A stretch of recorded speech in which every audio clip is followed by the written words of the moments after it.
ವಿಧಾನಮಂಡಲದ ಕಲಾಪ ಇಂದಿನಿಂದ ಆರಂಭವಾಗಿದೆ. ಎಲ್ಲರ ನಿರೀಕ್ಷೆಗೆ ತಕ್ಕಂತೆಯೇ ಅಥವಾ ನಿರೀಕ್ಷೆಯಂತೆಯೇ ವಾಲ್ಮೀಕಿ ನಿಗಮದ ಹಗರಣ ಅಲ್ಲಿ ಪ್ರತಿಧ್ವನಿಸಿದೆ. ದಲಿತರ ಹಣವನ್ನು ಕಾಂಗ್ರೆಸ್ ಲೂಟಿ ಮಾಡಿದೆ ಹಾಗೂ ಈ ಬಗ್ಗೆ ಚರ್ಚೆ ಆಗಬೇಕು ಎಂಬುದು ಪ್ರತಿಪಕ್ಷದ ಆಗ್ರಹ. ಪ್ರಶ್ನೋತ್ತರ ಅವಧಿಯ ನಂತರ ನಾವು ಚರ್ಚೆಗೆ ರೆಡಿ ಎಂದು ಸರ್ಕಾರ ಹೇಳಿದ ಹಿನ್ನೆಲೆಯಲ್ಲಿ ಪ್ರಶ್ನೋತ್ತರ ಅವಧಿ ಆದ ಕೂಡಲೇ ಜಟಾಪಟಿ ಪ್ರಾರಂಭ. ಸ್ಪೀಕರು ಹೇಳಿದ್ದ ಪ್ರಕಾರವೇ ಅವಕಾಶ ಕೊಡುತ್ತಾರೋ ಬಿಡುತ್ತಾರೋ, ಬಟ್ ಸರ್ಕಾರದ ಮೇಲೆ ಬಿಜೆಪಿ ಮುಗಿದು ಬಿತ್ತು.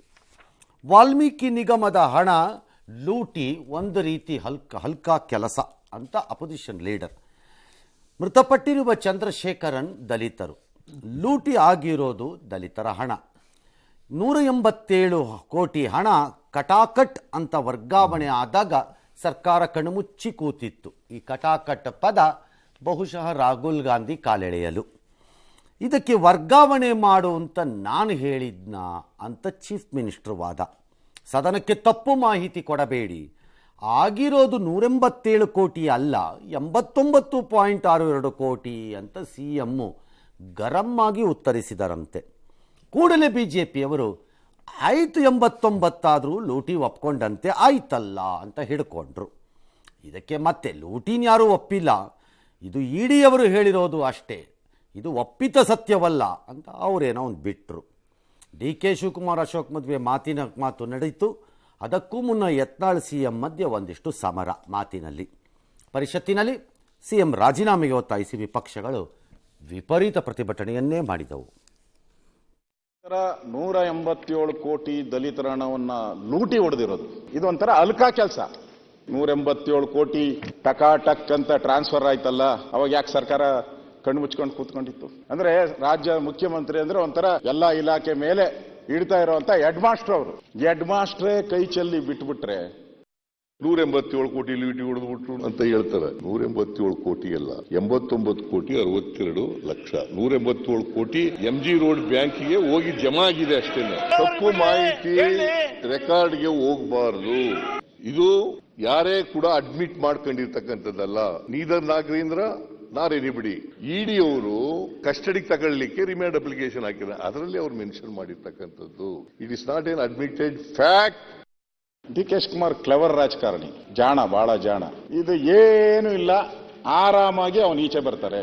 ನಾಗೇಂದ್ರ ಅವರು ಏನು ತಪ್ಪು ಮಾಡಿಲ್ಲ, ಆರಾಮಾಗಿ ಈಚೆ ಬರ್ತಾರೆ. ಅಧ್ಯಕ್ಷರು ಆರಾಮಾಗಿ ಈಚೆ ಬರ್ತಾರೆ ಅಂತ ಅವರು ಪತ್ರಿಕೆಗಲ್ಲ ಸಂದರ್ಶನ ಕೊಟ್ಟಿದ್ದು, ಪೊಲೀಸರಿಗೆ ಕೊಟ್ಟಿದ್ದು.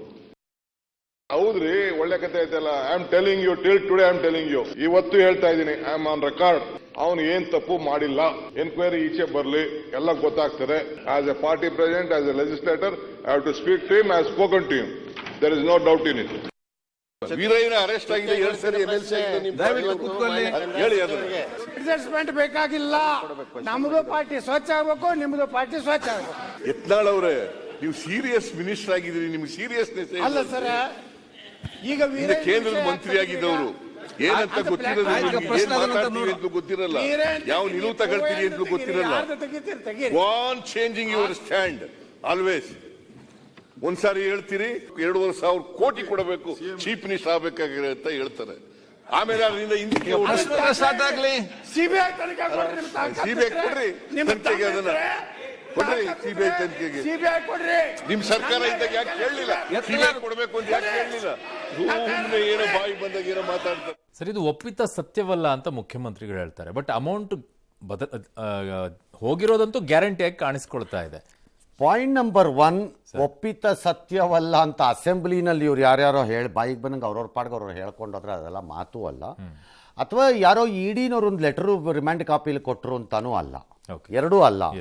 But somewhere somebody has misused this money. Question ಅಷ್ಟೇ. ಇದನ್ನ ಆನರಬಲ್ DCM ಅಲ್ಲಿ ಹೇಳಿದ್ರಲ್ಲ, ಆನ್ ರೆಕಾರ್ಡ್ ಹೇಳ್ತೀನಿ ನಾಗೇಂದ್ರ ಮಾಡಿಲ್ಲ ಅಂತ. ಆ ರೀತಿ ಆನ್ ರೆಕಾರ್ಡ್ ಈ ದುಡ್ಡು ಮಿಸ್ಯೂಸ್ ಆಗಿದೆ ಅಂತಾನು ಅವ್ರು ಹೇಳಿದ್ದಾರೆ, ಅವರೇ ಹೇಳಿದ್ದಾರೆ. ಅದು ಯಾರು ಅನ್ನೋದು ಬರಬೇಕು. DCM CM ಪ್ರಕಾರನು ಮಿನಿಸ್ಟರ್ ಅಲ್ಲದೆ ಇರ್ಬೋದು, ಫಾರ್ಮರ್, ನಮಗೆ ಗೊತ್ತಿಲ್ಲ. ನಾಳೆ ಯಾರು ಬರ್ತಾರೋ ಬಿಡ್ತಾರೋ ಅವ್ರ ಹಣೆ ಬರಹ ಅದು. But the trouble is the moment of political fellow involve ಆದ ತಕ್ಷಣ ಅದನ್ನು ಪೊಲಿಟಿಕಲಿ ತೆಗೆದುಕೊಂಡು ಸಾಯಿಸುವಂತಹ ಕೆಲಸ, ಅಂತಹ ಘಟನೆಗಳನ್ನು ಈ ಪ್ರಕರಣದಲ್ಲಿ ರಾಜ್ಯ ಸರ್ಕಾರ 187 ಕೋಟಿ ಅಲ್ಲ 89 ಬೇಡ ಅಂತ ನಾನು ಹೇಳೋದು. 8 ಕೋಟಿ ಸಾಕು ಅಂತ ನಾನು ಹೇಳೋದು. ಹೋಗೋದಕ್ಕೆ 89 ಬೇಕಿಲ್ಲ, 8 ಕೋಟಿನೂ 8 ಕೋಟಿ ಸಾಕು. 8 ಕೋಟಿಯನ್ನ ಭ್ರಷ್ಟ ಅಧಿಕಾರಿ ಅಥವಾ ಅವನಿಗೆ ಬೆಂಬಲವಾಗಿ ನಿಂತಿದ್ದರೆ ರಾಜಕಾರಣಿ ಅವನು ಕಳ್ಳನ ಅಲ್ವಾ ಹೇಳಿ ನನಗೆ. ಕಳ್ಳಾನೆ 1 8 ರೂಪಾಯಿ ಕೋಟಿ ಸಾಕು, 89 ಬೇಡ. Yes why do you need 89? Classic computer ಕೇಸಲ್ಲಿ ಅಷ್ಟೊಂದು ವರ್ಷ ಸಿಕ್ಕಾಕೊಂಡು ಒದ್ದಾಡಿದ್ದ ಬಂಗಾರಪ್ಪನವರು ಯಾವ ದೊಡ್ಡ ಅಮೌಂಟಲ್ಲಿ ಇದ್ರು ಅವತ್ತಿನ ದಿನ? ಹಂಗಾದ್ರೆ ಏನಿಲ್ವಲ್ಲ. ಹಾಗಾಗಿ ಇದು ದುಡ್ಡಿನ ಪ್ರಶ್ನೆ ಅಲ್ಲ. ಮತ್ತೆ ಸರ್, ಅಧಿಕಾರಿಗಳ ಅಹಮ್ಮು ದಿಮಾಕು ಏನು ಬೇಕಾದರೂ ಮಾಡಬಹುದು, ಅದಕ್ಕೆ ರಾಜಕೀಯ ರಕ್ಷಣೆ ಸಿಕ್ಕಿದರೆ ಬಚಾವಾಗಬಹುದು ಎಂಬಂತಹ ನಿಶ್ಚಿತ ಮನಸ್ಸಿಗೆ ಬಂದಿರುವುದರದ್ದು ಸಮಸ್ಯೆ ಇದು. ಇಲ್ಲಿಯವರೆಗೆ ಏನಾಗ್ತಿತ್ತು ರಾಜ್ಯಗಳಲ್ಲಿ, ಪರ್ಟಿಕ್ಯುಲರ್ಲಿ ನಮ್ಮ ಕರ್ನಾಟಕದಲ್ಲಿ, ಭ್ರಷ್ಟತೆ ಅಂದರೆ ಲಂಚದ ರೂಪದಲ್ಲಿ ಹಣವನ್ನು ಪಡೆಯುವುದು ವಿವಿಧ ಮಾರ್ಗಗಳಲ್ಲಿ. ಅದು ಟೆಂಡರ್ ಇರ್ಬೋದು, ಕೆಲಸ ಕೊಡವಾಗಿರ್ಬೋದು, ಟ್ರಾನ್ಸ್ಫರ್ ಕಮಿಷನ್ ಇರ್ಬೋದು, ಅಥವಾ ಪರ್ಚೇಸ್ ಅಲ್ಲಿ ಇರ್ಬೋದು, ಈ ಥರ ಭ್ರಷ್ಟತೆ.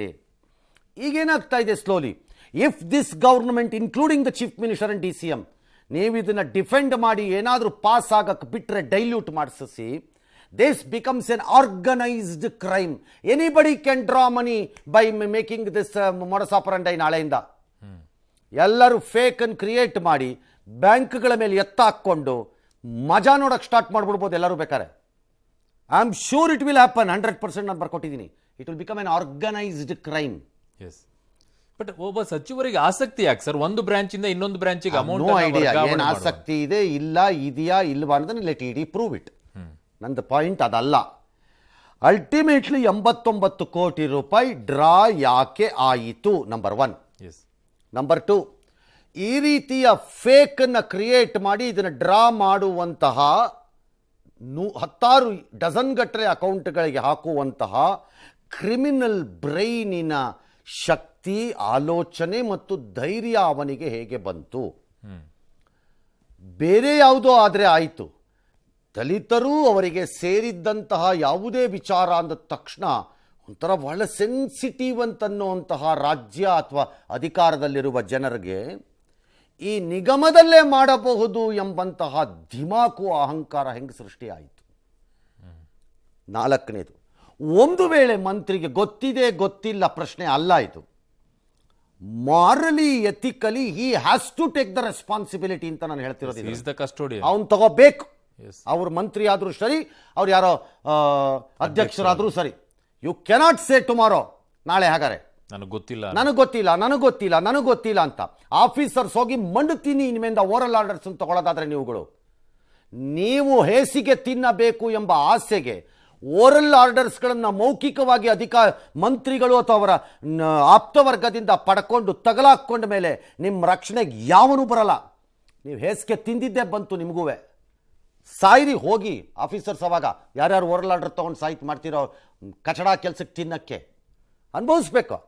But somebody has to do it. But ಮಂತ್ರಿ cannot escape out of it.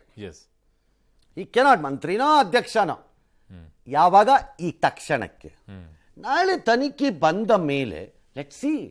ಅಲ್ಲ, ಮುತುವರ್ಜಿಯನ್ನು ವಹಿಸ್ಕೊಂಡು ಒಂದು ಬ್ರಾಂಚ್ ಇಂದ ಇನ್ನೊಂದು ಬ್ರಾಂಚ್ಗೆ ವರ್ಗಾವಣೆ ಮಾಡೋದು. You know it? ಅಲ್ಲ, ಈಗ ಮುಖ್ಯಮಂತ್ರಿಗಳು ಕೂಡ ಅದನ್ನೇ ಹೇಳ್ತಾ ಇರೋದು ಸರ್. ಮಂತ್ರಿ ಹೇಳಿದ್ದಾರೆ ಅಂತನಾ? ಅಲ್ಲ, ಮುಖ್ಯಮಂತ್ರಿಗಳು ಹೇಳಿರೋದು ಒಂದು ಬ್ರಾಂಚ್ ಇಂದ ಇನ್ನೊಂದು ಬ್ರಾಂಚ್. ಆಯ್ತ್ರಿ, ಅದನ್ನ ಮಂತ್ರಿ ಮಾಡಿದ್ದಾರೆ ಅಂತ ಹೇಳಿದ್ರೇನ್ರಿ? ಹೇಳಿದ್ರಲ್ಲ ಸರ್. ಏನು ಈಗ ಒಂದು ಬ್ರಾಂಚ್ ಇಂದ 187 ಕೋಟಿ ಆಗಿಲ್ಲ, ಅದು ನಾಗೇಂದ್ರ ಅವರು ಹೇಳಿದ್ರು 187 ಕೋಟಿ ಒಂದು ಬ್ರಾಂಚ್ ಇಂದ ಇನ್ನೊಂದು MG ರೋಡ್ ಬ್ರಾಂಚ್ಗೆ ವರ್ಗಾವಣೆ ಮಾಡಿ. ಯಾರು ಮಂತ್ರಿ ಹೇಳಿದ್ರು ಅಂತ ಮಾಡಿದ್ದಾರೆ ಅಂತ ಹೇಳಿದ್ರ ಈಗ CM? ಇಲ್ಲ, ಅವ್ರು ಹೇಳಿಲ್ಲ ಸರ್. ಮತ್ತೆ you are talking the same ಅಲ್ಲ, you are talking law. Yes, you are not talking politics here ಅಲ್ವಾ? ಹೇಳಿದ್ರ CM? ನನಗೆ ಗೊತ್ತಿಲ್ಲ, ಅಥವಾ ನಿಮಗೆ ಗೊತ್ತಿದ್ರೆ ನೀವು ಹೇಳಿ. ಹಂಗಿಲ್ಲ, ಅದು ಆಗಿರಬಹುದು, ಗೊತ್ತಿಲ್ಲ ನಮಗೆ. ಆಗಿಲ್ಲದೆ ಇದ್ದರೂ ಈಸ್ ರೆಸ್ಪಾನ್ಸಿಬಲ್ ಅಂತ ನಾನು ಹೇಳ್ತಿರೋದು. ಓಕೆ, ಮೈ ಆರ್ಗ್ಯುಮೆಂಟ್ ಈಸ್, ಆತ ಹೇಳಿದಾರೋ ಬಿಟ್ಟಿದಾರೋ ಇಲ್ಲಿವರೆಗೂ ನನಗೆ ಇಡೀ ಯಾವುದು ದಾಖಲೆ ಕೊಟ್ಟಿಲ್ಲ. ಇಲ್ಲ, ನನಗೇನು ಕೊಟ್ಟಿಲ್ಲ ಇಲ್ಲಿ. ಹೌದು. ಬಟ್ ಆಗಿರಬೇಕು ಎಂಬುದು ನಮ್ಮ ಸಂಶಯ. ಅವರ ಆಶೀರ್ವಾದ ಇಲ್ಲದೆ ಇದು ಆಗಿರ್ಲಿಕ್ಕಿಲ್ವೇನೋ ಎಂಬುದು ನಮ್ಮ ವ್ಯವಸ್ಥೆಯೊಳಗಿನ ಈ ಕಚಡಗಳನ್ನು ನೋಡಿದಾಗ ನಮಗಿರೋ ನಂಬಿಕೆ.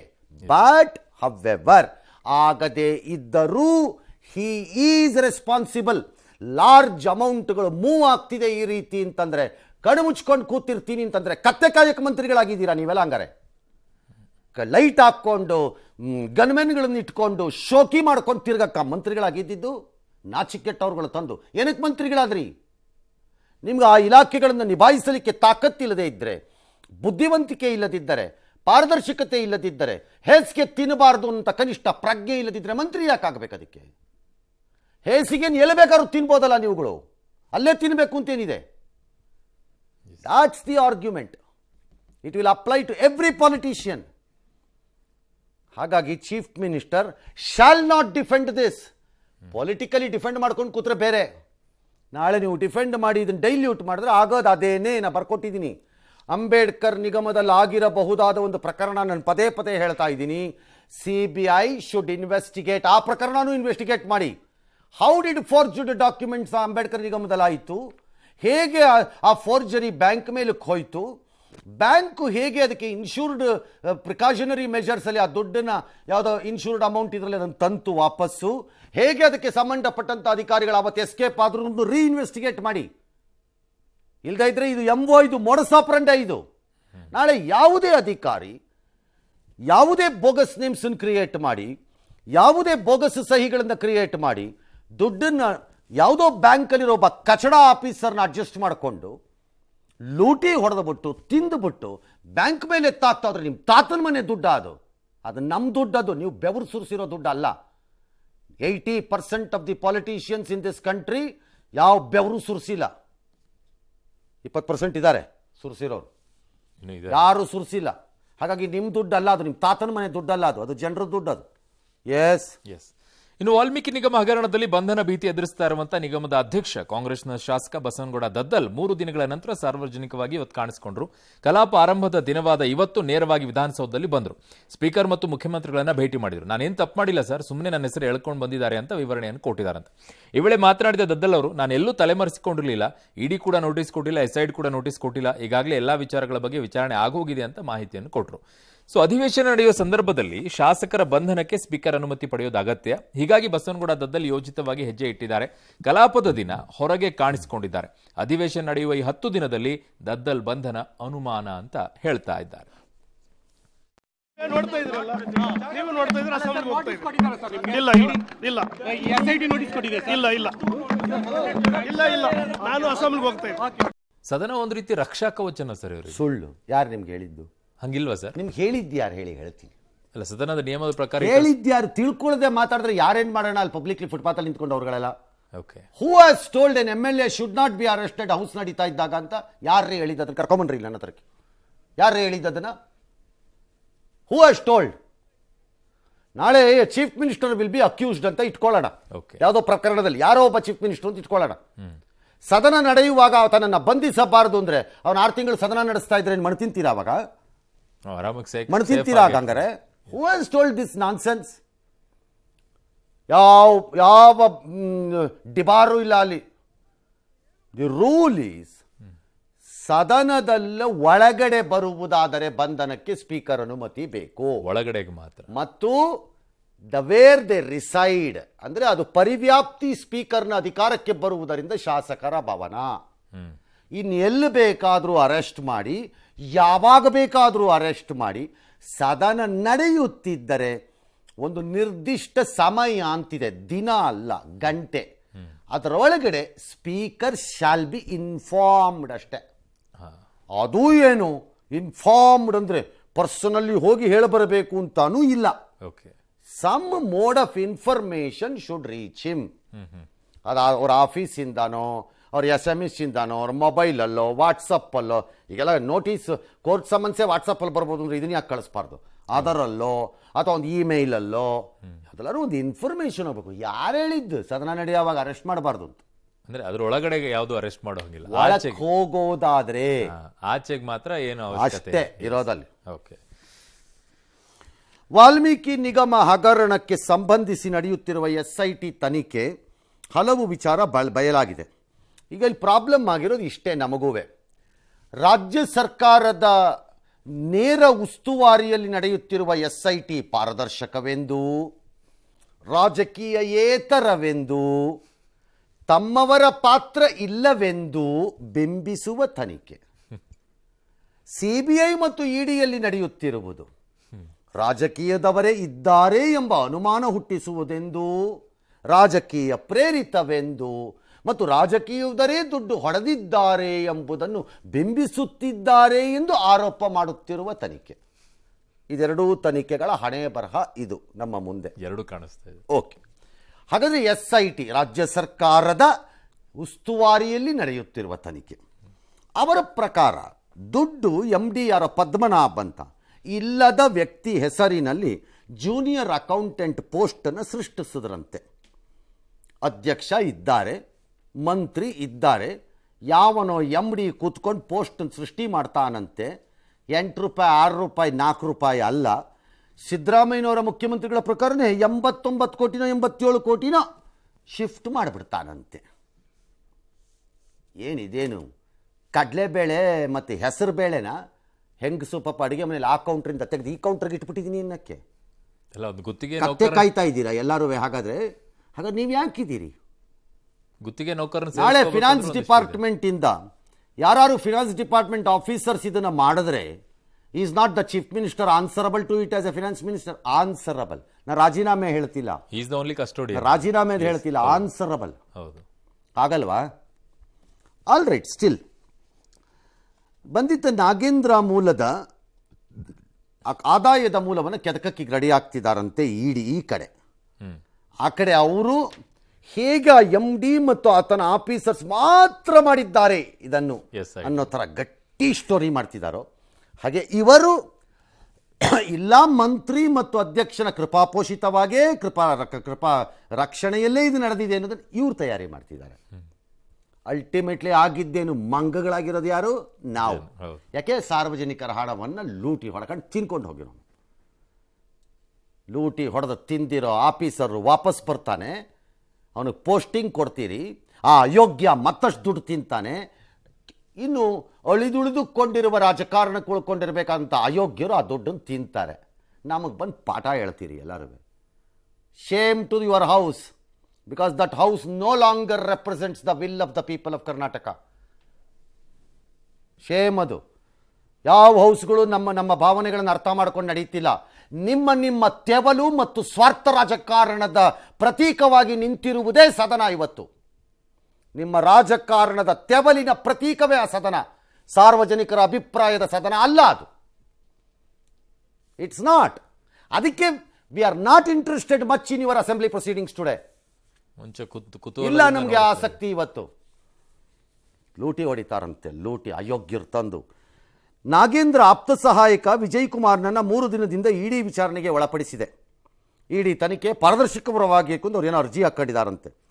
ಈ ಮಧ್ಯೆ ವಾಲ್ಮೀಕಿ ಮೂಢ ಹಗರಣ ಖಂಡಿಸಿ ಇವತ್ತು BJP ಪ್ರತಿಭಟನೆ ಮಾಡಿದ್ದಾರೆ. ಅಲ್ಲೆಲ್ಲ ಮಾಡಿಕೊಂಡ್ರು. CM ರಾಜೀನಾಮೆ ಕೇಳಿದ್ರಂತೆ. ಮೂಢ ಹಗರಣ CBI ಕೊಡಿ ಅಂತ ಕೇಳಿದ್ದಾರೆ. CBI CM ವಿರುದ್ಧ ಪ್ರಾಸಿಕ್ಯೂಷನ್ಗೆ ರಾಜ್ಯಪಾಲರ ಬಳಿ ಮನವಿ ಮಾಡ್ತೀವಿ ಅಂತ ಸುಳಿವನ್ನು ಕೊಟ್ಟುಕೊಂಡಿದ್ದಾರೆ. ನೀವು ಏನು ಬೇಕಾದ್ರೂ ಮಾಡ್ಕೊಳ್ಳಿ, ನೀವು ಅಪೋಸಿಷನಲ್ಲಿದ್ದಾಗ ನೀವು ಮಾಡ್ಕೊಳ್ಳಿ, ಅವ್ರ ಅಪೋಸಿಷನಲ್ಲಿದ್ದಾಗ ಅವ್ರು ಮಾಡ್ಕೊಳ್ಳಿ, ಅಷ್ಟೇ. ಬಟ್ ಇಡೀ ಪ್ರಕರಣದಲ್ಲಿ ಸರ್ ರಾಜಕೀಯದ ನಾಯಕರುಗಳು ಮಾತನಾಡ್ತಾ ಇದ್ದಾರೆ, ಹೇಳಿಕೆಗಳು ಬರ್ತಾ ಇದೆ, ಹೋರಾಟಗಳು ನಡೀತಾ ಇದೆ. ಬಟ್ ಆ ಸಮುದಾಯದಲ್ಲಿರುವಂತ ಆಫೀಸರ್ಸ್ಗಳಿಗೆ ಒಂದು ಅಡ್ವೈಸ್ ಇದೆ ಸರ್. ಲೂಟಿ ಹೊಡೆಯೋದಾದ್ರೆ ಯಾರು ಒಬ್ಬ ರಾಜಕಾರಣಿ ಜೊತೆಲಿ ಇಟ್ಕೊಂಡು ಹೊಡೀರಿ, ಅವ್ರ ಮೇಲೆ ಹಾಕ್ಬಿಡ್ಬೋದು. ಬಕ್ರಾಗಳ ಥರ ನೀವೇ ಹೊಡೆ ತಗಲಾಕಬೇಡಿ. ಹೋಗಿ ಹೊಡೆಯೋದಾದ್ರೆ ಸರಿಯಾಗಿರೋನೊಬ್ಬನ್ನ ಜೊತೆಲಿ ಇಟ್ಕೊಂಡು ಹೊಡೀರಿ, ಎತ್ತಿ ಹಾಕ್ಬೋದು ಅವ್ರ ಮೇಲೆ. ಅಲ್ಲ ತಪ್ಪಿಸ್ಕೊಳಕ್ಕೆ ಒಂದು ಜಾಗನಾದ್ರೂ ಇರುತ್ತೆ. ಸುಮ್ಮನೆ ನೀವೇ ಸ್ವಾರ್ಥಿಗಳ ಥರ ನೀವೇ ಮಾಡ್ಕೊಳಕ್ಕೆ ತಗಲಾಕತ್ತೀರಿ ಅಷ್ಟೇ. ಸರಿ, ಮಂತ್ರಿ ಸ್ಥಾನ ಬೇಕು, ಟಿಕೆಟ್ ಬೇಕು ಅಂತ ಕೇಳುವಂತ ಸ್ವಾಮೀಜಿಗಳಿಗೆ ಯಾರಿಗೂ ಈ ಸಮುದಾಯದ ದುಡ್ಡು ಕಾಣಿಸ್ಕೊಳ್ತಾ ಇಲ್ವಾ ಸರ್? ಈ ತರ ಆಗಿದೆ ಅಂತ ನನಗೆ ಗೊತ್ತಿಲ್ಲ. ಅದಕ್ಕೆ ಅವರೇ ಉತ್ತರ ಕೊಡಬೇಕಲ್ವಾ? ಸಮುದಾಯದ ಪ್ರಜ್ಞಾವಂತರು, ತಿಳ್ಕೊಂಡವರು, ಅರಿತುಕೊಂಡವರು, ಅದರ ಬಗ್ಗೆ ಆಗಾಗ್ಗೆ ಪುಂಖಾನುಪುಂಖವಾಗಿ ಅದ್ಭುತವಾದ ಭಾಷಣಗಳನ್ನು ಯಾರಿಗೂ ಅರ್ಥವಾಗದ ಪದಗಳಲ್ಲಿ ಮಾತನಾಡುವವರು ಇದ್ದಾರೆ. ತುಂಬ ಜನ ಇದ್ದಾರಲ್ಲಪ್ಪ. ಆ ಪದಗಳ ಅರ್ಥವೇ ಆಗಬಾರ್ದು ಯಾವನಿಗೂ. ಆ ರೀತಿ ಸೆಂಟೆನ್ಸಲ್ಲಿ ಹಾಕಿರ್ತಾರೆ ಬೇಕಾದ್ರೆ. ಅಂಥವ್ರೆಲ್ಲರೂ ಒಂದೊಂದು ಸರಿ ಅವ್ರವ್ರ ಮಖ ಕನ್ನಡಿಲಿ ನೋಡ್ಕೊಳ್ಳಿ. ಎಸ್ ಅದು ಯಾರ್ದ್ರೂ ಸರಿ, ನಾಗೇಂದ್ರ ಆದರೂ ಸರಿ, ಪದ್ಮನಾಭ ಆದರೂ ಸರಿ, ಯಾರಾದರೂ ಸರಿ, ನಾನು ಹೇಳ್ತಿರೋದು Yes. ಲೂಟಿ ಹೊಡೆದಿದ್ದಕ್ಕೆ ನಾನು ನನ್ನ ಸಮುದಾಯದ ದುಡ್ಡು ಅಥವಾ ನನ್ನ ರಾಜ್ಯದ ದುಡ್ಡಿಗೆ ನಾನು ಪ್ರತಿಭಟನೆ ಮಾಡಲ್ಲ ಅಂತಂದರೆ what sort of a citizens we are? Yes, ಮಾತಾಡಿದ್ದಾರೆ ಸರ್. ನಮ್ಮ ಮುಖ್ಯಮಂತ್ರಿಗಳು ಇದು ಮೂಡಾದನ್ನ ಸಿಬಿಐ ತನಕ ಕೊಡಬೇಕು ಮತ್ತೆ ಮುಖ್ಯಮಂತ್ರಿ ಸ್ಥಾನಕ್ಕೆ ರಾಜೀನಾಮೆ ಕೊಡಲೇಬೇಕು. ಅಲ್ಲಿವರೆಗೂ ಕೂಡ ನಾವು ಹೋರಾಟವನ್ನು ಮಾಡೋರಿದ್ದೇವೆ. ಎಲ್ಲವನ್ನೂ ಕೂಡ ಇವತ್ತು ನಮ್ಮೆಲ್ಲ ಪಕ್ಷದ ಹಿರಿಯ ಶಾಸಕರು ಮುಖಂಡರ ಜೊತೆ ಕೂತು ಚರ್ಚೆ ಮಾಡ್ತೇವೆ. ಮೂಡ ಹಗರಣ ಇರ್ಬೋದು, ವಾಲ್ಮೀಕಿ ಅಭಿವೃದ್ಧಿ ನಿಗಮದ ಹಗರಣ ಇರ್ಬೋದು, ಒಂದು ತಾರ್ಕಿಕ ಹಂತಕ್ಕೆ ತೆಗೆದುಕೊಂಡು ಹೋಗ್ತೇವೆ. ನಮ್ಮ ಹೋರಾಟ ನಿರಂತರವಾಗಿರ್ತದೆ. ಈ ಸರ್ಕಾರ ಹಗರಣಗಳ ಮೇಲೆ ಹಗರಣ ಮಾಡ್ತಾ ಇದೆ. 187 ಕೋಟಿ ರೂಪಾಯಿ ದಲಿತರ ಹಣವನ್ನು ನುಂಗಿ ನೀರು ಕುಡಿದು ಚುನಾವಣೆಗೆ ಬಳಕೆ ಮಾಡಿಕೊಂಡಿದೆ. ಸ್ವಯಂ ಮುಖ್ಯಮಂತ್ರಿಗಳ ಮೇಲೇನೆ ಆರೋಪ ಬಂದಿದೆ. ಇಂಥ ಸಂದರ್ಭದಲ್ಲಿ ಅವರಿಗಿರೋ ಏಕೈಕ ದಾರಿ ರಾಜೀನಾಮೆ. ಇನ್ನೊಂದು ಕಡೆಗೆ ಮೂಡ ಹಗರಣವನ್ನು ನ್ಯಾಯಾಂಗ ತನಿಖೆಗೆ ಸರ್ಕಾರ ವಹಿಸಿದೆ. ಇದರ ಔಚಿತ್ಯವನ್ನ ಕೇಂದ್ರ ಸಚಿವ ಕುಮಾರಸ್ವಾಮಿ ಅವರು ಪ್ರಶ್ನೆ ಮಾಡಿದ್ದಾರೆ. ಅಕ್ರಮ ನಡೆದೇ ಇಲ್ಲ ಅಂತಿದ್ದವರು ಆಯೋಗ ಯಾಕೆ ರಚನೆ ಮಾಡಿದ್ರು ಅಂತ ಅವರ ಪ್ರಶ್ನೆ. ಇನ್ನು ರಾಜ್ಯ ಅಪೆಕ್ಸ್ ಬ್ಯಾಂಕ್ನಲ್ಲಿಯೂ ಕೂಡ ಅಕ್ರಮ ನಡೆದಿರೋ ಆರೋಪಗಳು ಕೇಳಿ ಬಂದಿದೆ. ಈ ಸಂಬಂಧ ಸಹಕಾರ ಸಚಿವ ರಾಜಣ್ಣ ಅವರ ಜೊತೆಗೆ ಸಿಎಂ ಏನೋ ಮಾತನಾಡಿದರೆ ಏನಾದರೂ ನಡೆದಿದೆಯಾ ಅಂತ ಸಿಎಂ ಕೇಳಿದಾರಂತೆ. ಇದಕ್ಕೆ ಏನೂ ಇಲ್ಲ ಬಿಡಿ ಸರ್ ಅಂತ ರಾಜಣ್ಣ ಅವರು ಉತ್ತರ ಕೊಟ್ಟಿದ್ದಾರಂತೆ. ಸರಿಯಾಗಿ ನೋಡ್ಕೋಪ ಅಂತ ಸಿಎಂ ಸಲಹೆ ಬೇರೆ ಕೊಟ್ಟಿದ್ದಾರೆ ಅಂತಿದ್ದಾರೆ. ಈ ಮಧ್ಯೆ ಬಾಗಲಕೋಟೆ ಪ್ರವಾಸೋದ್ಯಮ ಇಲಾಖೆಯ IDBI ಬ್ಯಾಂಕ್ ಖಾತೆಯಿಂದ 2.47 ಕೋಟಿ ಹಣ ಮಾಯವಾಗಿದೆ ಅಂತೆ. ಈ ಸಂಬಂಧ ಬ್ಯಾಂಕ್ ಮ್ಯಾನೇಜರ್ ಸೇರಿ 11 ಮಂದಿ ವಿರುದ್ಧ ಕೇಸ್ ಕೂಡ ದಾಖಲಾಗಿದೆ. ಸಚಿವ HK ಪಾಟೀಲ್ ಅವರು ಹೇಳ್ತಾ ಇದ್ದಾರೆ ತಪ್ಪಿತಸ್ಥರ ವಿರುದ್ಧ ಯೋಗ್ಯ ಕ್ರಮ ಆಗುತ್ತೆ ಅಂತ ಅವರು ಹೇಳಿದ್ದಾರೆ. ನಗರಾಭಿವೃದ್ಧಿ ಮಂತ್ರಿ ಮೂಡಾದಲ್ಲಿ ಹಗರಣವೇ ಆಗಿಲ್ಲ ಅಂತ ಮೊನ್ನೆ ಚಾಮರಾಜನಗರದಲ್ಲಿ ಹೇಳಿಕೆ ಕೊಟ್ಟರು. ಹಗರಣವೇ ಆಗದೆ ಇದ್ರೆ ಆಯೋಗ ಮಾಡ್ಕೊಂಡು ಏನ್ ಮಾಡ್ತೀರಿ? ಇದಕ್ಕೊಂದು ಆಯೋಗ ರಚನೆ ಮಾಡಿ ನಿಮ್ಮ ತಪ್ಪುಗಳನ್ನ ಮುಚ್ಕೊಳ್ಳಿಕ್ಕೆ 6 ತಿಂಗಳು ರಿಲೀಫ್ ತಗೊಳ್ಳೋದು. ಜೂನ್ 12ನೇ ತಾರೀಕಿಗೆ ನಾನೇನು ನಿರ್ದೇಶನಗಳನ್ನು ಕಳಿಸಿದ್ದೆ, ಆ ಹಿನ್ನೆಲೆಯೊಳಗೆ ನಮ್ಮ ಎಲ್ಲ ಜಿಲ್ಲಾಧಿಕಾರಿಗಳು ತಮ್ಮ ಅಕೌಂಟ್ಸ್ಗಳನ್ನು ಚೆಕ್ ಮಾಡ್ತಾ ಇದ್ದಾರೆ. ಬಾಗಲಕೋಟೆಯಲ್ಲಿ ಒಂದು ಪ್ರಕರಣ ಸಿಕ್ಕಿದೆ. ಆ ಪ್ರಕರಣ ಈಗಾಗಲೇ ತನಿಖೆ ಪ್ರಾರಂಭ ಆಗಿದೆ. ತನಿಖೆ ಎಲ್ಲಿವರೆಗೆ ಪೂರ್ಣ ಆಗೋದಿಲ್ಲ ಅಲ್ಲಿವರೆಗೆ ಏನು ಹೇಳೋದಕ್ಕೆ ಆಗೋದಿಲ್ಲ. ಯಾರು ತಪ್ಪಿತಸ್ಥರಿದ್ದಾರೆ ಅವ್ರ ಮೇಲೆ ಯೋಗ್ಯವಾಗಿರ್ತಕ್ಕಂಥ ಕ್ರಮ ತೆಗೆದುಕೊಳ್ತಾರೆ. ಸರ್, ಸರ್ಕಾರದ ಹಣ, ಇಲಾಖೆ ಹಣಗಳಿಗೆ ಯಾರು ಕೇಳೋರು ಇರಲ್ವಾ ಸರ್? ಹೆಂಗ್ ಬೇಕಂಗ್ ಹೋಗುತ್ತೆ? ಹಂಗೆ ನಡೀತಿರೋದು. ಈಗ ನೋಡ್ತಾ ಇದ್ರೆ ಒಂದು ಕೆಲಸ ಮಾಡ್ಬೋದು ಸರ್ಕಾರದವರು. ಏನ್ ಸರ್? ದಂಡ ಪ್ರಮಾಣವನ್ನ ಪ್ರಕಟಿಸಿ ಬಿಡುವುದು ಒಳ್ಳೆಯದು. ಕೋಟಿ ಹೊಡೆದರೆ 1 ತಿಂಗಳು, 10 ಕೋಟಿ ಹೊಡೆದರೆ 1 ವರ್ಷ, 100 ಕೋಟಿ ಹೊಡೆದರೆ 3 ವರ್ಷ. ಅದಕ್ಕೂ ರೆಡಿ ಆಗ್ಬಿಡ್ತಾರೆ. ನನ್ನ ಪ್ರಕಾರ ಪ್ರಕಟಣೆ ಮಾಡಿದ್ರೆ ಪೀಪಲ್ಗೆ ಪ್ಲಾನ್ ಮಾಡಿ ನಾನು ಎಷ್ಟು ವರ್ಷ ಒಳಗೋದ್ರೆ ನನಗೆ ಲಾಭ ಹೇಗಾಗುತ್ತೆ ಅನ್ನೋ ಪ್ರಕಾರದಲ್ಲಿ ಹೊಡ್ಕೊಂಡು ಹೋಗ್ಬೋದು. ಬೇಕಾದ್ರೆ ಫಿನಾನ್ಷಿಯಲ್ ಪ್ರೋಟೋಕಾಲ್ಸು, ಮನಿ ರಿಲೀಸು, ಯೂಸೇಜು ಮತ್ತು ಕಾಂಪ್ಲಯನ್ಸ್ ರಿಪೋರ್ಟ್ಸು, ಆಡಿಟಿಂಗ್ಸು ಇವೆಲ್ಲ ಸ್ಟ್ರಾಂಗ್ ಆಗದೆ ವೀಕ್ ಆಗಿ ನಾನ್ ಪ್ಲಾನ್ ಎಕ್ಸ್ಪೆಂಡಿಚರ್ಸನ್ನು ರೈಸ್ ಮಾಡಿಕೊಂಡು ಕಟ್ ಮಾಡಿ ಯೂಸ್ ಮಾಡೋಕ್ಕೆಲ್ಲ ನಿಮ್ಮ ಲಾಭಗಳಿಗೆ ತಕ್ಕಂತೆ ಎಲ್ಲ ಫಿನಾನ್ಷಿಯಲ್ ಇಂಡಿಸಿಪ್ಲಿನನ್ನು ತಂದುಕೊಂಡ್ರೆ ಹೀಗೆ ಆಗತ್ತೆ ಸರ್. ಕೆಲವು ಅಮೌಂಟ್ ನಿಮ್ಮ ಮನೆಯಲ್ಲಿ ಯಾಕಾಗಲ್ಲ? Why does it not happen ನಿಮ್ಮ ಮನೆಯಲ್ಲಿ? ಇವ್ರ ಅಕೌಂಟ್ಗಳಿಂದ ಟ್ರಾನ್ಸ್ಫರ್ ಆಗೋದು ಯಾಕಾಗಲ್ಲ ನಿಮ್ಮ ಮನೆಯಲ್ಲಿ? ಇಲ್ಲಿ ಮಾತ್ರ ಇಲಾಖೆಯ ದುಡ್ಡು ಮಾತ್ರ, ನಿಮ್ದು ಸರ್ಕಾರದ ದುಡ್ಡಲ್ಲಿ ಮಾತ್ರ ಯಾಕಾಗತ್ತೆ? ನಿಮ್ಮ ದುಡ್ಡಲ್ಲಿ ಯಾಕೆ ಅಂದರೆ ಮನೆಯಲ್ಲಿರುವುದು ನಿಮ್ಮ ದುಡ್ಡು, ಸರ್ಕಾರದ ಖಾತೆಯಲ್ಲಿರುವುದು ಯಾರದೋ ದುಡ್ಡು ನಿಮ್ಮದಾಗಲು ರೆಡಿಯಾಗಿರುವುದು. ಹಂಗಾಗತ್ತೆ. ಎಷ್ಟು ಬೇಕಾದ್ರೂ ತಿನ್ಕೊಳ್ಳಿ ಅಷ್ಟೇ. ಬಟ್ ಫೈನಾನ್ಸ್ ಡಿಪಾರ್ಟ್ಮೆಂಟ್ ಒಂದೊಂದ್ಸರಿ ಎಲ್ಲ ಚೆಕ್ ಮಾಡ್ಕೊಳ್ಳಿ ಆರೋಗ್ಯ. ನಾಳೆಗೆ ಏನಾದ್ರು ಬಿದ್ದಿಗೆ ಸತ್ತೋಗ್ಬಿಟ್ಟಿರ ಆಮೇಲೆ ಸುಮ್ಮನೆ ತಿಂದು ಎಷ್ಟು ದಿನ ಇರ್ತಿರೋ ಏನೋ ಅದನ್ನಾರು ಚೆಕ್ ಮಾಡ್ಕೊಳ್ಳಿ. ಹೊಡೆದಿದ್ದನ್ನು ಆನಂದನಾರು ಪಡ್ಬೇಕಲ್ರಪ್ಪ, ಅದೇ ಇಲ್ಲ ಅಂದ್ಮೇಲೆ ತಿಂದಿದ್ದನ್ನು ಅನುಭವಿಸ್ಬೇಕಲ್ವೇನ್ರಪ್ಪ? ತಿನ್ನೋದು ಯಾಕಪ್ಪ ಇಲ್ದ ಹೋದ್ರೆ? ಸುಮ್ಮನೆ ನೋಡ್ಕೊಳ್ಳಿ. ಯಾವಾಗಲೂ ಹಾರ್ಟ್ ಅಟ್ಯಾಕು, ಯಾವನಿಗೋ ಬ್ರೈನ್ ಹೆಮರೇಜು, ಇನ್ನು ಯಾವನಿಗೋ ಲಿವರ್ ಫೇಲ್ಯೂರು, ಕಿಡ್ನಿ ಫೇಲ್ಯೂರು ಏನೇನೋ ಆಗ್ತಾ ಇರ್ತವೆ. ಒಂದ್ಸರಿ ಆರೋಗ್ಯ ಏನಾದ್ರು ಚೆಕ್ ಮಾಡ್ಕೊಳ್ಳಿ. ಆರೋಗ್ಯವಾಗಿದ್ದರೆ ಜಾಸ್ತಿ ಹೊಡ್ಕೊಳ್ಳಿ, ಅವಾಗ ಎಂಜಾಯ್ ಯಾರು ಮಾಡ್ಬೋದು. ಬಟ್ ಒಂದು ಅಮೌಂಟ್ ಟ್ರಾನ್ಸಾಕ್ಷನ್ ಆಗೋಕ್ಕೆ ಫೈನಾನ್ಸ್ ಡಿಪಾರ್ಟ್ಮೆಂಟ್ ಪರ್ಮಿಷನ್ ಬೇಕಲ್ವಾ sir? Not at all. Okay, ಎಲ್ಲದಕ್ಕೂ ತಗೊಳಕ್ಕೆ ಫೈನಾನ್ಸ್ ಡಿಪಾರ್ಟ್ಮೆಂಟಲ್ಲಿ ನೀವು ನಿಮ್ಮ ಮನೆಯಲ್ಲಿ ಸಂಬಳ ತೊಗೊಂಡು ಹೋಗ್ತೀರಿ. ಓಕೆ, ಎಷ್ಟೋ ದುಡ್ಡನ್ನು ಶ್ರೀಮತಿ ಕೈಗೆ ಕೊಡ್ತೀರಿ, ಎಷ್ಟೋ ದುಡ್ಡು ಕೊಡ್ತೀರಿ. ಶ್ರೀಮತಿ ಕೈ ಕೊಟ್ಟು ದುಡ್ಡು ಎಲ್ಲದಕ್ಕೂ ಲೆಕ್ಕ ಇಟ್ಕೊತಾ ಹೋಗ್ತೀರಾ ನೀವು? ತರಕಾರಿ ಇದು ಕುಂಬಳಕಾಯಿ ಎಷ್ಟು ಕೊಟ್ಟೆ? ಇದು ಮೆಣಸಿನ್ಕಾಯಿ ತಗೊಂಬಂದಿದ್ಯಲ್ಲ ನೆನ್ನೆ 100 ಗ್ರಾಮ್, ಅದಕ್ಕೆ ಎಷ್ಟು ಕೊಟ್ಟಿದ್ಯಾ? ಕೇಳ್ತೀರಾ ನೀವು? Management of that resources is left to her. ಆಯಾ ಇಲಾಖೆಗಳಿಗೆ ಹೋಗುತ್ತೆ. ಹಾಗೇ ಇದು ಅಲ್ಲಿಗೆ ಹೋಗುತ್ತೆ.